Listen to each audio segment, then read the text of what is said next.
Hi, my name is Olga Kreider. I'm the lead investigator for PPRS, and on January 29, 2011, we conducted an investigation at the Antonia Cemetery in Antonia, Missouri.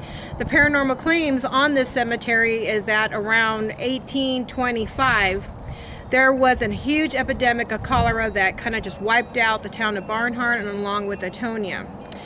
The stories is that there was one little girl that came down with cholera, and essentially it was almost in a sense like a black plague, and it spread out throughout Barnhart. A lot of the kids lost their parents, and essentially back then they had no idea really what to do and really the knowledge of how to handle a situation like that. So what they did is they took all the survivors that survived around that time, stuck them on a train, and sent them down towards, I believe it was Peevely, Missouri, if I'm correct. What they did with the bodies is that they didn't essentially bury the bodies, they burnt the bodies because they thought that maybe they can burn the illness out of the body, which in reality, that's not necessarily the smart thing to do. But at the Antonia Cemetery, half of those victims are buried in the Antonia Cemetery. So PPRS went in and conducted an investigation on the cemetery itself. When PPRS members, myself, Olga Kreider, Brian Uzzle, and along with Jonathan Pena got out of the car, we decided to turn on our EMF meter, and the EMF meter was just going crazy.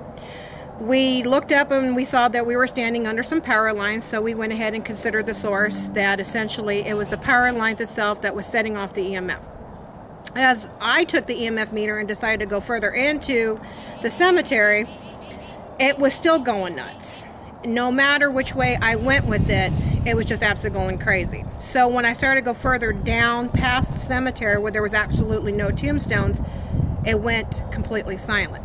I stepped back into the cemetery, it started going nuts again. Then we decided to take various pictures, and along with EVP, and surprisingly enough, we did get a very calm feeling while we were there, but our photos say very differently.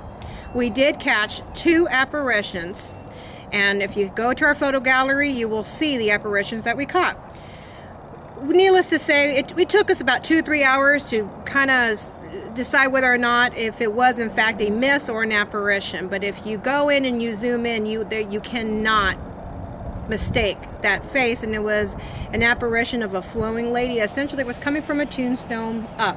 The other apparition had a very nasty looking face. And Paranormal UK radio talk show, which we participate in, has went ahead and validated that. The neighbors across the street had in fact told us that they were going through their own individual paranormal experiences as well, and invited us to come in and actually take pictures of the phantom ceiling fan. Thank you, Shauna, for letting us come in. You're a great help. But we decided to go ahead and take some pictures, and we did not necessarily catch too much on it, but we have intentions of going back and conducting a further investigation on this. So do I say that the Antonia Cemetery is haunted? Definitely, definitely. But the weird part of it is it's peaceful, but yet it's not peaceful. In other words, what I'm saying to you is you might be going onto a peaceful ground, but in reality, you're being watched just like us. Have a good one.